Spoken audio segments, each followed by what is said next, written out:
हमार उद्देश्य है ए नंदावत संस्कृति हमर छत्तीसगढ़ में जो हमर दूसरा राज्य के संस्कृति हावी होवत के प्रहार करत है सुघर बेटी के संदेश है ओ संदेश लाभ तक बगराए बर जुरियाए बर हम सब सकलाए हैं आवो और ज्यादा बोले के अवसर नहीं है कावर की जे गांव जे पुरखा जे सियान मन सुघर सुबह के कार्यक्रम करावत है ओकर से ये पता चलते हम सबला कि जहिन कहीं हमर संस्कृति यहाँ जीवित है हमर परंपरा यहाँ जीवित है हमर तीज त्योहार जीवित है अब बेटी के संग जुड़बो सुघर नंदावत संस्कृति वर बोली सुवा भवानी की जय हो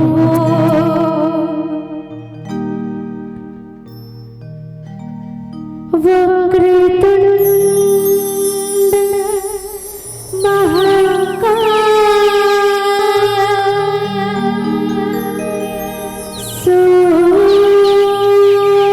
सूर्यकोटि समप्रभा। कहू हमर माए और आप सब बैठे हो तहु हमर महतारी हो आपला सब बेटी के प्रति माया है तभी कदर ले बैठे है नहीं दाई। तो चलो भाई जे कर हाथ दे बने जोरदार हाथ लटांग के दम दर है जयकारा लगाना ठीक है। बोले छत्तीसगढ़ महारानी की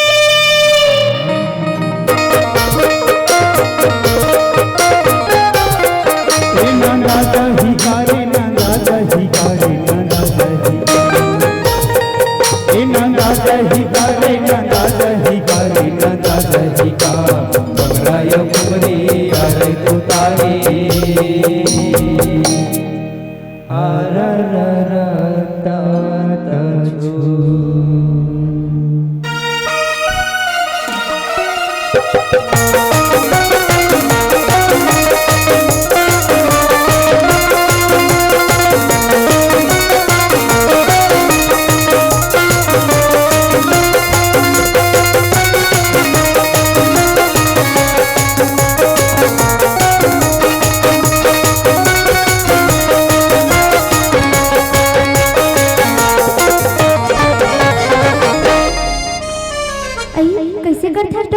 कैसे करता है?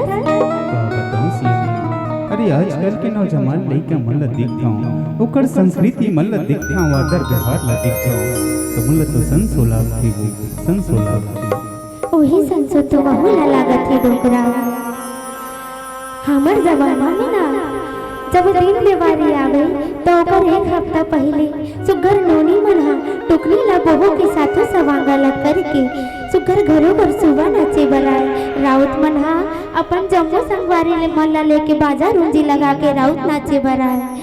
ए जमाना के लइका मला देखो ना डोकरा तो सब अपन अपन मोबाइल के और दिखावटी जमाना में खुश है बे ए मला तो कोई मतलब ही नहीं है हमार संस्कृति से। वही बात के तुमला घुना खावत से नहीं आजकल तो वो बेटी मन घलो नहीं दिखत है सुबह न चाहिए मन मैं तो संसो में हवा डोकरा ए साल हमार घर में लइका मन के आवाज गूंजी ओ मन सुबह नाचे बर आहे कि नहीं आहे बहुत संसो लागत है डोकरा बहुत संसो लागत है।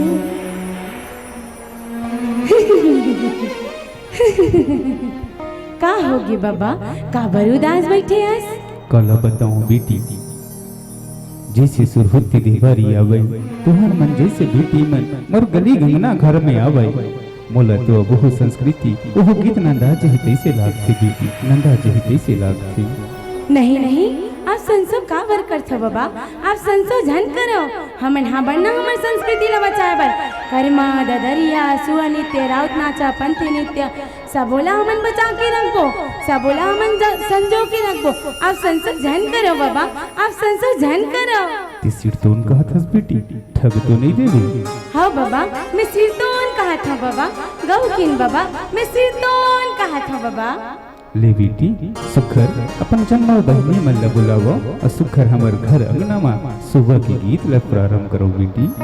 अभी तो हमन फिलहाल दोनों बहनियां हन हमर जम्मो बहनी मला लेके आवत हन फिर आप मन बैठ के हमर सुआ नृत्य के आनंद लू।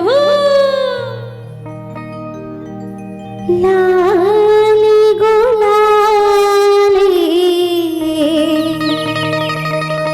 सीता तुहर गाँव के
चुप हो गई बेटी, बनी तो लागत रही। और सुनाओ बेटी, और सुनाओ।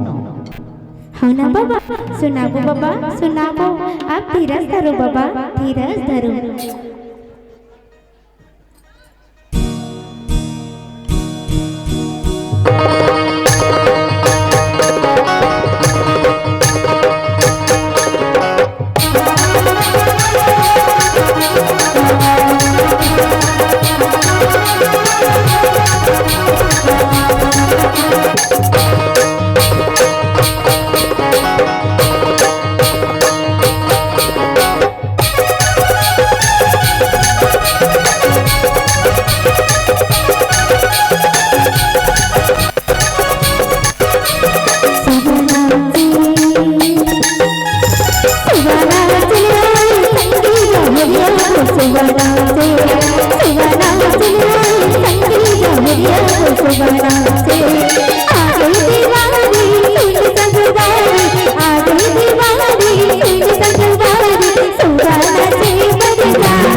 सुबह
से सुवना से आई शक्ति लहरिया सुवना से सुवना से आई शक्ति लहरिया सुवना से सुवना से आई शक्ति लहरिया सुवना से।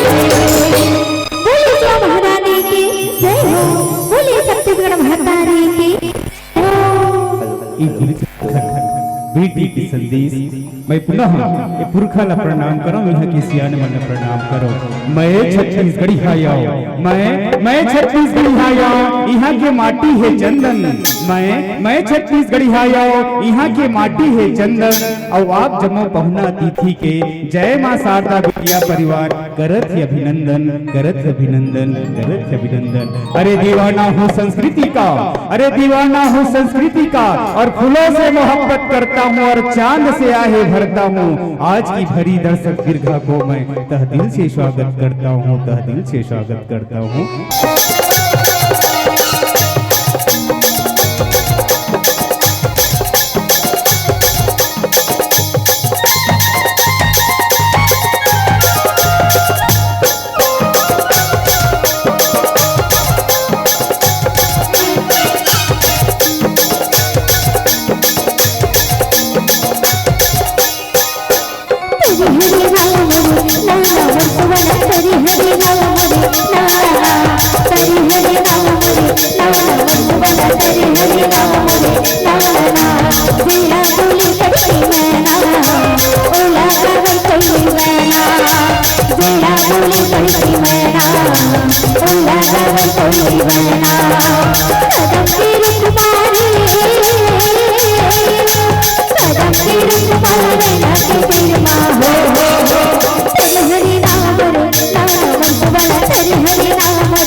बोलिए शिवा महारानी की जय, बोलिए छत्तीसगढ़ महतारी की जय। ये दूरी से बेटी के सुघर गीत आओ। बेटी यूं ही नहीं मिलता, और बेटी हमार बाग बगीचा है, बेटी मन तो हमार गार्डन है, बेटी मन तो हमार फूल फुलवारी है, बेटी मन तो हमार सिंगार है। और बेटी मन है तभी तो ये संसार है, अब हो मन हमन तभी तो कथाओं। अरे बारिश में छातों की तरह होती है ये बेटियां, बारिश में छातों की तरह होती है ये बेटियां, और माँ बाप दुखी हो तो रोती है ये बेटियां। अरे बारिश में छातों की तरह होती है ये बेटियां, और माँ बाप दुखी हो तो रोती है ये बेटियां। अरे टूटे खिलौने से खेल लेती है पर कोई शिकायत नहीं, टूटे खिलौने से खेल लेती है पर कोई शिकायत नहीं। पर क्यों कहती है ये दुनिया बोझ होती है बेटियां, बोझ होती है बेटियां, बोझ होती है बेटियां। आओ बेटी को शर्म सुनबो सुखर, ऐना ला देख्यो त मन मोर लजाती। आओ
गिरा गाड़ी में झुमकी तरोई रे भाई।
बोलिए सुआ भदानी की जय हो।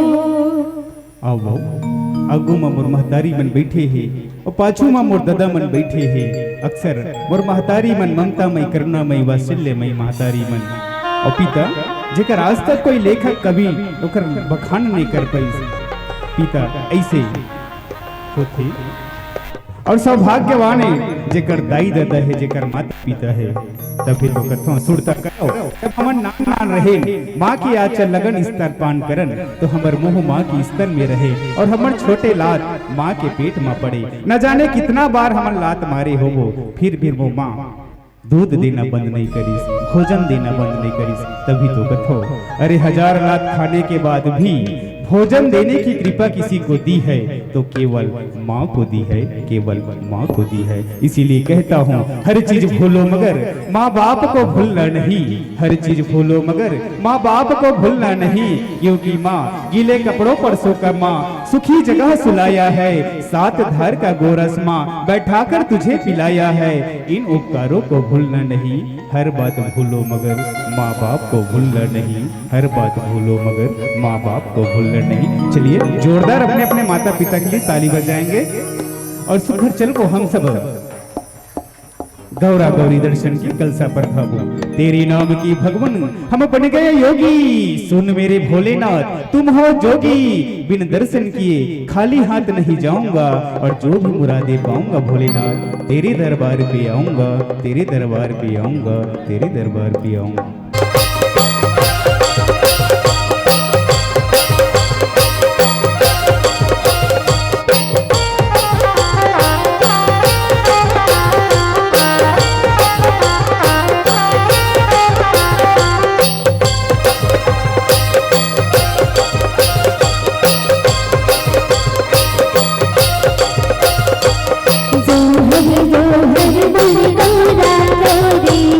सेवन लागो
दुलुर करवना के हंसा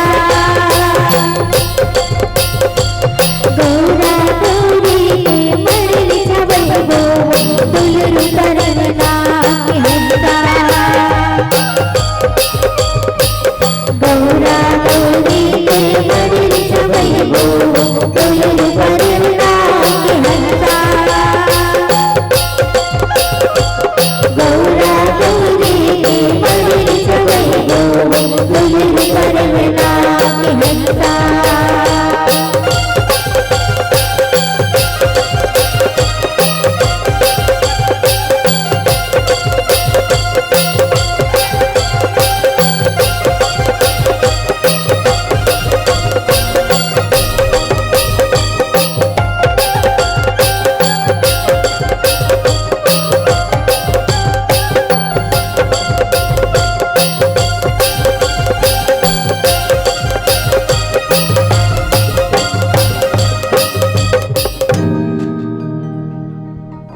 हमारे दीन दवारी जैसे याद थे हमारे यदुवंशी भाई मन के राउत भाई मन के सुघर जोहार थे ठाकुर ला आदर्श के पालन करते सुघर गौ माता ला सोही बहिना के खिचड़ी खिला के एक दूसरा आदर्श के प्रति की स्नेह प्रेम व्यवहार ला एक दूसरा लबाद थे आओ सुघर बेटी के शर्मा हम सब ला आप सब ला सुघर देखी लबली राउत नाच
जोग जियो लाख भरी जे ए दीदी जोग जियो लाख भरी जे।